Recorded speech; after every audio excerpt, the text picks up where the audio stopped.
प्रोनेसिस investor academy के इस brand new video में आप सभी का बहुत बहुत स्वागत है। तो आज इंडियन स्टॉक मार्केट्स का परफॉर्मेंस बहुत अच्छा चल रहा है ना। Large cap, mid cap, small cap, micro cap, ज़्यादातर सेक्टर्स का परफॉर्मेंस बहुत अच्छा है और मेरा पोर्टफोलियो भी आज ऑलमोस्ट 3% से ऊपर है।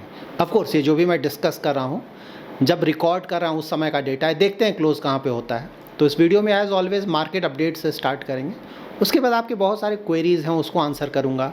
लाइक वॉरेन बफे से रिलेटेड आप लोग के क्वेरी हैं कि इतना ज़्यादा कैश क्यों रख रहे हैं, क्या रीज़न हो सकता है, क्या रिसेशन आ सकता है। उसके बाद गोल्ड सिल्वर से रिलेटेड आप लोग के क्वेरीज़ हैं और साथ ही दूसरे कंट्रीज़ में इन्वेस्टमेंट रिलेटेड क्वेरीज़ हैं। लाइक जापान में इन्वेस्टमेंट करना चाहिए, यूरोप में या फिर चाइना में क्या हमें अपना इन्वेस्टमेंट करना चाहिए। तो इन सारे क्वेरीज़ को मैं आंसर करने जा रहा हूँ इस वीडियो में। इन्फॉर्मेटिव वीडियो है तो पूरा देखें, अच्छी तरह से समझें। पसंद आए तो लाइक और शेयर करें। पहली बार हमारे यूट्यूब चैनल पर आए हैं तो चैनल को ज़रूर सब्सक्राइब करें। इंडियन मार्केट तो अच्छा कर ही रहा है ना, तो बाहर का मार्केट्स पहले देख लेते हैं। भाई वहाँ माहौल क्या है, मतलब क्या वहाँ से कुछ पॉजिटिविटी आ रहा है इंडियन मार्केट्स में क्या। तो बाहर के मार्केट में ऑफकोर्स सबसे पहले तो यूएस ही देखते हैं हम लोग। यूएस में तो ठीक है, लेकिन हाँ कोई ऐसा नहीं कि कोई बहुत ज़्यादा रिटर्न आया, लेकिन हाँ यूएस मार्केट्स का परफॉर्मेंस अच्छा रहा है। एशियन मार्केट्स देख लेते हैं। एशियन मार्केट्स तो बहुत अच्छा कर रहा है। देखिए जापान का मार्केट बहुत अच्छा रिटर्न्स, हांगकांग का मार्केट बहुत अच्छा रिटर्न। यहाँ पे देखिए यूरोपियन मार्केट्स का परफॉर्मेंस देख सकते हैं, यहाँ भी परफॉर्मेंस ठीक है। और इंडियन मार्केट ऑफ कोर्स यहाँ तो परफॉर्मेंस है ही है। देखिए मतलब large cap, mid cap, small cap, micro cap सभी जगह बहुत अच्छा परफॉर्मेंस। सेक्टर वाइज भी अगर आप देखेंगे ना, मतलब आईटी, ऑटो, मोमेंटम का भी आज परफॉर्मेंस अच्छा चल रहा है। Consumption, reality, bank, metal, consumer durables, FMCG सभी जगह बहुत अच्छा परफॉर्मेंस। यहाँ पे देखिए यूएस का 10 ईयर जी-सेक तो ये तो ठीक है, 4.2 4.3 के आसपास चल रहा है। कोई बहुत ज़्यादा मूवमेंट यहाँ फिलहाल नहीं देखने को मिल रहा है। इंटरेस्टिंग है गोल्ड और सिल्वर, हाँ बहुत तेज़ी का परफॉर्मेंस है। गोल्ड बहुत अच्छा परफॉर्मेंस, सिल्वर और भी ज़्यादा अच्छा परफॉर्मेंस। ये गोल्ड से रिलेटेड भी आप लोग के क्वेरीज आते हैं। गोल्ड देखिए बहुत ज़्यादा रिटर्न आ रहा है, ठीक है। जब बहुत ज़्यादा रिटर्न आता है कुछ सालों से तो वहाँ थोड़ा सतर्क हो जाना चाहिए, ठीक है ना। तो बिल्कुल as a diversification, long term ना डाइवर्सिफिकेशन के लिए बिल्कुल गोल्ड को कंसिडर किया जा सकता है, इसमें कहीं कोई डाउट नहीं। लेकिन सिर्फ इस एम के साथ जाना कि मैं नियर फ्यूचर में ही गोल्ड से बहुत ज़्यादा रिटर्न जनरेट कर लूँगा, वो शायद सही नहीं होगा, क्योंकि बहुत ज़्यादा रिटर्न आ चुका है। तो और बहुत ज़्यादा रिटर्न आता है तो धीरे धीरे चांसेस हो जाते हैं कि भाई अब थोड़ा समय शायद यहाँ पे रिटर्न नहीं आए। तो मेंटली इस चीज़ को आप मान कर चले। अगर रिटर्न आता है तो बहुत अच्छी बात है, लेकिन अगर नहीं आता है तो उसमें सरप्राइजिंग कुछ बात नहीं होगा, क्योंकि रिटर्न बहुत ज़्यादा आ चुका है। लेकिन हाँ डाइवर्सिफिकेशन के लिए, लॉन्ग टर्म डाइवर्सिफिकेशन के लिए गोल्ड को कंसिडर किया जा सकता है। सिल्वर का भी परफॉर्मेंस देखिए, गोल्ड तो ऑल टाइम हाई चल रहा है ना, लेकिन सिल्वर अभी भी ऑल टाइम हाई से ऑलमोस्ट 50% डाउन है। ये मैंने कुछ वीडियोस पहले आप लोग को पूरा डेटा भी दिखाया था। और सिल्वर का इंडस्ट्री यूजेस भी है, तो अगर वर्ल्ड में ग्रोथ वापस आता है, क्योंकि इंटरेस्ट रेट कट सभी जगह हो रहा है, तो वहाँ पर सिल्वर से भी अच्छा परफॉर्मेंस हम एक्सपेक्ट कर सकते हैं। लेकिन सिल्वर गोल्ड के मुकाबले बहुत ज़्यादा वोलाटाइल होता है, बहुत ज़्यादा अप डाउन करता है। तो सिल्वर में आप तभी जाएं जब बहुत ज़्यादा रिस्क ले सकते हैं, क्योंकि गोल्ड को तो हेज मानते हैं ना कि भाई गिरेगा भी तो बहुत ज़्यादा नहीं गिर जाएगा, ठीक है, और थोड़ा बहुत रिटर्न आता रहेगा लॉन्ग टर्म में। लेकिन सिल्वर है ना कि बहुत ज़्यादा अप डाउन हो सकता है, तो इस बात को आप ध्यान में रखें। ऑयल भी ठीक है, मतलब 71 के आसपास चल रहा है ब्रेंट क्रूड, तो वो भी ठीक ठाक है। और यूएस डॉलर इंडेक्स भी देखें तो 103.5 के आसपास चल रहा है, तो ये भी ठीक है, कोई बढ़ा है नहीं। इनफैक्ट धीरे धीरे शायद और घटे ही। तो ओवरऑल देखिए वर्ल्ड मार्केट भी देखें ना तो परफॉर्मेंस ज़्यादातर आपको अच्छा देखने को मिलेगा। सो नाउ वॉरेन बफेट के बारे में मैं डिस्कस कर लेता हूँ। आप लोगों का क्वेरी आया था कि भाई इतना ज़्यादा कैश रख रहे हैं, क्यों रख रहे हैं, क्या हो सकता है। तो देखिए वॉरेन बफेट का अगर आप कैश अभी देखें ना तो अबाउट 334 बिलियन यूएस डॉलर्स का कैश, मतलब इससे भी थोड़ा ज़्यादा ही उन्होंने रखा हुआ है। 334 बिलियन यूएस डॉलर से भी ज़्यादा का कैश था, ठीक है। और मतलब 2024 में उन्होंने 134 बिलियन यूएस डॉलर्स का स्टॉक्स बेचा था, और मेनली एप्पल का बेच रहे हैं और बैंक ऑफ अमेरिका का स्टॉक उन्होंने बहुत ज़्यादा बेचा है। तो ज़्यादातर पैसा जो रखा है उनका यहीं से आया है। तो अब रीज़न्स क्या हो सकता है भाई, क्यों बेच रहे हैं। तो देखिए रीज़न्स कुछ हैं, मतलब एक तो रीज़न जो हम हमेशा डिस्कस करते हैं ना इस यूट्यूब चैनल पर, भाई वैल्यूएशंस। क्योंकि एस&पी का रिटर्न देखें लास्ट 2 ईयर से 20% प्लस का रिटर्न, इस साल भी ऑल्दो गिरा है लेकिन अभी भी रिटर्न तो आया है थोड़ा बहुत, ठीक है। तो लगातार रिटर्न आ रहा है, तो तो वहाँ पे वैल्यूएशंस ज़्यादा हो गया है। तो जब वैल्यूएशन ज़्यादा होता है तो इसलिए मार्केट वहाँ पे आप एक्सपेक्ट करते हैं कि भाई गिरेगा, ठीक है, ये हो गया। प्लस ट्रम्प के पॉलिसीज़ भी उस पे आ गए हैं, उससे और ज़्यादा डर हो गया कि भाई ये इस तरह के पॉलिसीज़ करें कहीं और ज़्यादा ना गिर जाए, ठीक है, ये रीज़न हो सकता है। उसके बाद है कि देखिए अब 94 ईयर्स के हो चुके हैं ना, मतलब वारेन बफे, तो अब वो है ना कि उन्होंने ऑलरेडी अपना जो सक्सेसर है उसको भी अनाउंस कर दिया कि भाई ये मेरे बाद ये देखेगा, ठीक। तो हो सकता है कि कुछ पैसा रख रहे हैं ना कि भाई अब सक्सेसर देखेगा, ये लो पैसा, तुम्हें जहाँ इन्वेस्टमेंट करना है, जैसे इन्वेस्टमेंट करना है तुम समझ लो। थॉट प्रोसेस है, ये भी हो सकता है। उसके बाद कुछ समय पहले उन्होंने ये भी बोला था कि वो मान के चल रहे थे कि यूएस में जो कैपिटल गेन्स टैक्स है ना वो बढ़ सकता है, ठीक है ना। मतलब ट्रम्प तो बोल रहे हैं सभी जगह टैक्स कट करेंगे, लेकिन आई डोंट नो कैसे उनके दिमाग में ये बात है कि भाई कैपिटल गेन टैक्स बढ़ सकता है, ठीक है। तो इसीलिए पहले ही पैसा निकाल लिया कि टैक्स ज़्यादा देना पड़ेगा।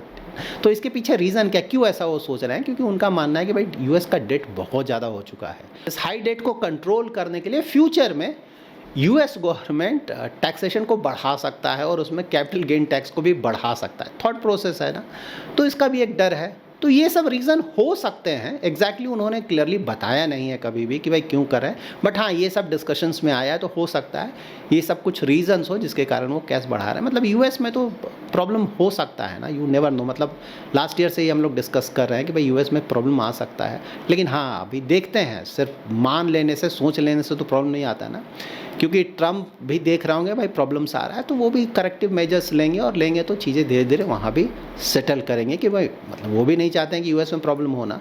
शॉर्ट टर्म में कर देख रहे हैं, अगर अच्छा होता है तो आगे बढ़ाएंगे, नहीं होगा तो धीरे धीरे वो भी पीछे हटेंगे ताकि यूएस इकोनॉमी में प्रॉब्लम ना आए। इंडियन स्टॉक मार्केट्स अभी नीचे है। जब भी स्टॉक मार्केट नीचे होता है तो अच्छे क्वालिटी के स्टॉक्स अच्छे वैल्यूएशंस पे अवेलेबल होते हैं, तो स्मार्ट इन्वेस्टर्स के लिए इन्वेस्टमेंट करने का ये अच्छा अपॉर्चुनिटी हो सकता है। इन्वेस्टमेंट करने के दौरान बहुत सारे प्रश्न हमारे मन में आते हैं ना, कौन सा स्टॉक बाय करें, कब एंट्री और एग्जिट करें, कैसे अपना लॉस मिनिमाइज करें। तो इसीलिए मैं आपके लिए लेकर आया हूं यूनिवेस्ट ऐप, एक ऐसा ऐप जो कि रिटेल इन्वेस्टर्स को कैपिटल प्रोटेक्ट करने में मदद करता है और साथ ही एक्सपर्ट बैक्ड स्टॉक रिकमेंडेशन देता है। यूनिवेस्ट ऐप में आपको सेबी रजिस्टर्ड रिसर्च एनालिस्ट से short term, long term recommendation मिलता है फॉर इक्विटी, एफएनओ और कमोडिटीज़ के लिए। और सिर्फ रिकमेंडेशन ही नहीं, कब खरीदना है, कब बेचना है, टारगेट क्या है, ये सभी कुछ आपको व्हाट्सएप पे, टेलीग्राम पे और साथ ही यूनिवेस्ट ऐप पे अवेलेबल है। अगर आप अपना पोर्टफोलियो यहाँ पे लिंक करते हो तो आपको फ्री एआई बेस्ड इंसाइट मिलता है, जिससे आपके ना बैड इन्वेस्टमेंट्स के बारे में पता चलेगा, जहाँ से आप एग्जिट कर सकते हैं। और अगर आपका कोई अच्छा इन्वेस्टमेंट है तो उसे और ज़्यादा ग्रो करने में आपको मदद मिलेगा। और सबसे अमेजिंग बात है 40 लाख प्लस यूज़र्स हैं जो कि यूनिवेस्ट ऐप को ट्रस्ट करते हैं। ये इंडिया का सबसे बड़ा स्टॉक रिकमेंडेशन प्लेटफॉर्म है और ईटी का नंबर 1 trade recommendation in stock market award जीत चुका है। इसका सब्सक्रिप्शन प्लान सिर्फ 183 रुपीज़ पर मंथ में स्टार्ट होता है, जो कि बहुत अफोर्डेबल है। मेरे व्यूअर्स के लिए यहाँ पे स्पेशल ऑफ़र भी है। यूनिवेस्ट ऐप आप डिस्क्रिप्शन और जो पिन कमेंट है वहाँ से डाउनलोड कर सकते हैं, तो वहाँ आपको 3 फ्री रिकमेंडेशन मिलेगा और साथ ही अप टू 80% डिस्काउंट मिलेगा सब्सक्रिप्शन प्लान्स पे। तो इंतजार किस बात का है, ऐप को आप डाउनलोड करें और अपने इन्वेस्टमेंट जर्नी को नेक्स्ट लेवल पे ले जाएं।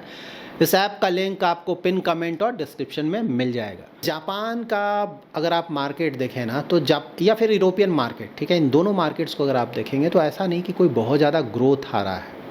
मैं इंडिया से कंपेयर करके बोल रहा हूँ। देखिए इंडिया मार्केट क्यों अट्रैक्टिव है, ठीक है, क्योंकि यहाँ पे ग्रोथ है। पहले से ग्रोथ कमा है, सही बात है, लेकिन अब भी ग्रोथ बहुत ज़्यादा है। 6.5% का ग्रोथ वर्ल्ड में जो मेजर इकोनॉमीज़ हैं कहीं आपको देखने को नहीं मिलेगा। इवन 5% भी शायद ही आपको कहीं देखने को मिले, ठीक है। तो गैप बहुत बड़ा है, ठीक है। और यहाँ से ऑफकोर्स इंडियन मार्केट्स तो और इम्प्रूव ही करेगा, ठीक है, इस तरह से इसको देखें। लेकिन जापान में कितना ग्रोथ आएगा, यूरोप में कितना ग्रोथ आएगा, मतलब वहाँ तो 1-2% का ग्रोथ भी आ जाए तो बहुत ज़्यादा ग्रोथ माना जाता है। वो ऐसे मार्केट्स है, ठीक है। तो फिर वहाँ पे पैसा क्यों जा रहा है, उसका रीज़न ये है ना कि वैल्यूएशंस। देखिए अगर जब भी आप स्टॉक्स में इन्वेस्टमेंट करते हैं ना, तो कोई अच्छे क्वालिटी का स्टॉक मान लीजिए नहीं है, एवरेज क्वालिटी का स्टॉक है, ठीक है, तो जनरली आप वहाँ इन्वेस्टमेंट नहीं करने जाएंगे। लेकिन अगर वही एवरेज क्वालिटी का स्टॉक का अगर वैल्यूएशन बहुत कम हो जाए बहुत ज़्यादा सस्ते में मिले, ठीक है, तो आप वहाँ पे इन्वेस्टमेंट करेंगे। आप देखेंगे नहीं भाई स्टॉक तो एवरेज है लेकिन वैल्यूएशन इतना कम हो गया है कि रिटर्न आने के चांसेस हैं, ठीक है ना। तो जापान और यूरोपियन मार्केट्स में भी वही हो रहा है। ग्रोथ तो ऐसे भी नियर फ्यूचर में तो कुछ दिख नहीं रहा है कि भाई ग्रोथ आएगा, थोड़ा बहुत ग्रोथ आएगा, पहले जैसे ज़ीरो था, नेगेटिव था, वहाँ से थोड़ा ग्रोथ आया है, ठीक है, इसलिए थोड़ा मोमेंटम आया। और यूरोप में तो इसलिए मोमेंटम आ रहा है ना कि यूएस ने हाथ उठा दिया है भाई ट्रंप ने कि मैं हेल्प नहीं करूँगा, खुद का देख लो। तो डिफेंस के लिए उनको बहुत ज़्यादा खर्च करना पड़ेगा। ये बात अलग है कि डिफेंस के लिए जो इतना ज़्यादा खर्च करना पड़ेगा वो पैसा कहाँ से आएगा, वो देखना इंटरेस्टिंग होगा। लेकिन हाँ, इसके कारण थोड़ा मोमेंटम आया है कि भाई इंफ्रास्ट्रक्चर में थोड़ा काम होगा, डिफेंस रिलेटेड कंपनीज़ में थोड़ा काम होगा, साथ ही बैंक्स का थोड़ा बिजनेस बढ़ेगा, तो थोड़ा पॉजिटिविटी आया, इसीलिए थोड़ा पैसा बिल्कुल वहाँ जा रहा है यूरोपियन मार्केट्स में। और थोड़ा समय तक तो बिल्कुल चलेगा। और फिर देखना है कि यूरोपियन कंट्रीज़ करते क्या हैं, मतलब ये सब तो अभी डिस्कशन चल रहा है ना। अगर इस पर सही से काम होने लगेगा तो ऑफकोर्स वहाँ पे थोड़ा बहुत और भी परफॉर्मेंस एक्सपेक्ट किया जा सकता है। जापान में भी वही है भाई, डिकेड्स ना 10 को मतलब पिछले 20-30 साल से कुछ भी नहीं, डिकेड से कुछ नहीं, हाँ। लेकिन अब फाइनली जाकर वहाँ पे ना थोड़ा मोमेंटम आया है, थोड़ा सा ग्रोथ दिख रहा है, सैलरी दैट इज़ वेजेस थोड़े बढ़ रहे हैं, इन्फ्लेशन आ गया है तो इंटरेस्ट रेट बढ़ाना पड़ रहा है, ठीक है, और रिटर्न्स पहले आया नहीं है तो बिल्कुल ड्यू है थोड़ा बहुत रिटर्न। इसीलिए जापानीज़ मार्केट में भी आप देखें लास्ट ईयर से इनफैक्ट हम लोग डिस्कस कर रहे हैं। यूरोपियन मार्केट्स तो इस साल से हम लोगों ने डिस्कशन स्टार्ट किया जब ट्रंप के ने थोड़ा प्रॉब्लम किया तब वहाँ, लेकिन जापानीज़ मार्केट तो लास्ट ईयर से हम लोग डिस्कस करेंगे भाई वहाँ थोड़ा मोमेंटम आ रहा है और थोड़ा बहुत वहाँ बिल्कुल परफॉर्मेंस एक्सपेक्ट कर सकते हैं। लेकिन परफॉर्मेंस एक्सपेक्ट कर सकते हैं, आई होप आप समझ गए होंगे ना। इंडियन मार्केट से अगर आप कंपेयर करेंगे तो क्यों वहाँ परफॉर्मेंस आएगा, ऐसा नहीं कोई बहुत ज़्यादा ग्रोथ है, ठीक है, वो सिर्फ इसलिए कि भाई डाउन एंड आउट थे, अब थोड़ा बहुत परफॉर्मेंस आया है, बहुत ज़्यादा अंडर वैल्यूड हो गए थे, बहुत समय से रिटर्न नहीं आया था, इसीलिए थोड़ा रिटर्न आ रहा है, फ्यूचर में भी थोड़ा और रिटर्न आ सकता है। ये हो गया। उसके बाद चाइनीज़ मार्केट देखें, चाइना का ना मतलब हांगकॉन्ग, तो वहाँ पे देखिए क्या हो रहा है ना कि वहाँ भी रिटर्न कई सालों से नहीं आया था, मतलब लास्ट ईयर से थोड़ा रिटर्न आने लगा है, टोटली अग्री, उससे पहले की बात मैं बोल रहा हूँ, कोई रिटर्न नहीं सालों तक, ठीक है। तो वहाँ भी ड्यू था कि भाई सालों से कुछ नहीं है, तो पैसा जब आएगा तो ऑफकोर्स वहाँ पे अंडर वैल्यूड है बिल्कुल। 10.5 के आसपास का पी चल रहा है चाइनीज़ मार्केट्स का, अगर आप देखेंगे हमारा जो 20 बोलते हैं ना वो 10.5 का पी चल रहा है।